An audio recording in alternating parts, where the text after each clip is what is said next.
Designing a beautiful and functional public space requires integrating outdoor engineering with ecological management and complex water systems.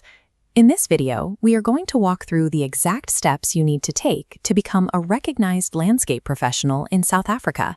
This process is regulated by the South African Council for the Landscape Architectural Profession, known as SACLAP. The council oversees three primary areas: verifying professional competence, enforcing environmental responsibility, and protecting the public from unsafe design. Earning your registration gives clients and municipalities proof that the person designing their outdoor environments is legally competent and held accountable for the final result. The profession is divided into two primary branches. Landscape architecture focuses on designing spaces, parks, and stormwater systems. Landscape management focuses on the physical implementation and the long-term maintenance of those systems. Within those branches, your specific title, such as landscape architect versus landscape technologist, is determined entirely by your level of academic qualification. This graphic shows the primary registration pathways. You begin as a student, progress into the candidate phase, and finally upgrade to full professional status. Recent graduates spend the candidate phase logging supervised practical experience under a registered mentor. If you are an experienced practitioner, but your formal qualifications do not match the standard academic tracks, you will use the Recognition of Prior Learning, or RPL, route. Identifying your correct category and the corresponding route on day one ensures that every hour of work you log counts toward your final assessment. Step 1 is compiling your administrative application pack.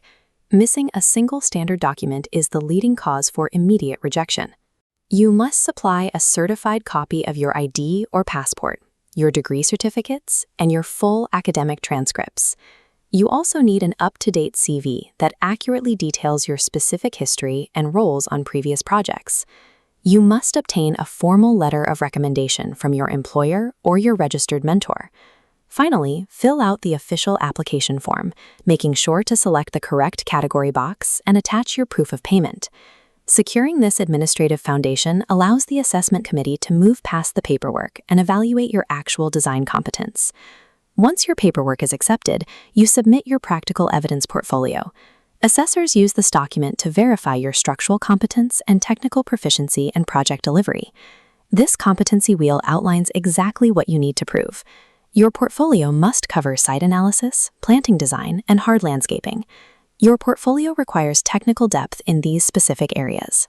You must include calculations for stormwater management systems and slope grades for public space accessibility. This portfolio layout shows exactly what is required. You must document the progression from a conceptual master plan all the way down to fine pen construction nodes. Supplying this technical evidence proves you have the engineering awareness to translate a design into a safe, buildable reality. Landscape professionals also coordinate directly with architects and civil engineers on live projects to manage shared infrastructure. Your portfolio must reflect your active construction phase responsibilities, such as overseeing soil preparation, enforcing erosion control, and verifying site accessibility.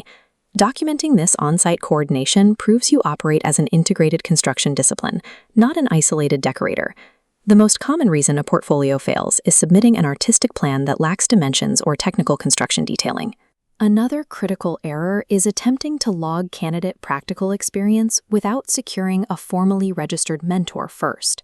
Unsupervised hours do not count. You also risk rejection if you apply under the wrong category or ignore critical elements like stormwater compliance in your documentation. Once you pass the assessment, you maintain your active status by adhering to an ethical code of conduct and completing continuing professional development, or CPD, hours. Registration is not the finish line. It is the baseline for a career of public accountability and ongoing learning. SACLAP registration formally identifies professionals who successfully merge aesthetic design, ecological health, and technical construction delivery in their work. Download the official SACLAP application form, secure your mentor, and start compiling your technical portfolio. Completing these steps ensures you can legally and responsibly shape South Africa